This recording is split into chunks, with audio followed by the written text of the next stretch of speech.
बिस्मिल्लाहिर्रहमानिर्रहीम। अस्सलाम वालेकुम दोस्तों, आज की नई वीडियो और नई अपडेट के साथ मैं आपकी खिदमत में हाज़िर हूँ।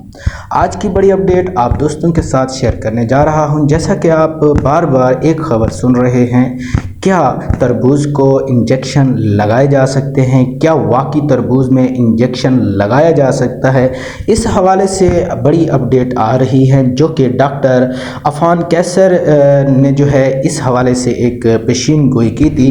उसी हवाले से आज की इस वीडियो में तरबूज के हवाले से हम आपको तमाम तर मालूमात देंगे।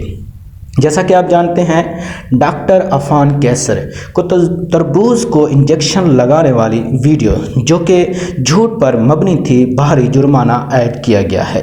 नोट, याद रखें, तरबूज में ऐसा कोई भी इंजेक्शन नहीं लगाया जा सकता है जिससे उसके रंग इतना सुर्ख हो जाए। चलो तरबूज की केमिस्ट्री के मुतालिक हम आज देख लेते हैं, सब कुछ इसमें पाश हो जाएगा। सबसे पहले अब ये जान लें कि तरबूज बड़ा कैसे होता है। दरअसल तरबूज में एक केमिकल रेगुलेटर होता है जिसको क्लोरोफिनियर कहा जाता है। ये बिल्कुल इस तरह है जिस तरह पौधों में एक्शन हार्मोन होता है। ये केमिकल तरबूज में कुदरती तौर पर पाया जाता है जो कि तरबूज को बढ़ना, खुलियों की तकसीम वगैरह में कारआमद साबित होता है।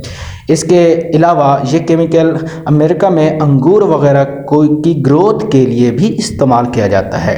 इसी तरह से तरबूज का अपना जो सुर्ख रंग होता है, यानी जिस तरह आपने देखा होगा कि टमाटर का रंग भी बिल्कुल सुर्ख होता है, इसी तरह टमाटर के रंग की तरह बिल्कुल सुर्ख नज़र आता है तरबूज, जिसमें एक पिगमेंट मौजूद होता है जिसको लाइकोफेन कहा जाता है।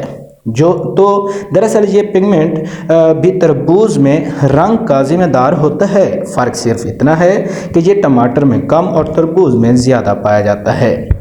इसी तरह शायद आपने नोट किया होगा कि तरबूज से एक ख़ास किस्म की स्मेल भी आती है। इसके लिए भी तरबूज में मुख्तलिफ़ किस्म के केमिकल मौजूद होते हैं जो मुख्तलिफ़ एंजाइम का अखराज करते हैं। जब आप तरबूज को काटते हैं तभी इसको आप महसूस कर सकते हैं। मज़ीद इस तरह की वीडियोज़ के लिए हमारे चैनल का विज़िट करें और हमारे चैनल को सब्सक्राइब करें। अल्लाह हाफ़िज़, अपना ख्याल रखिएगा।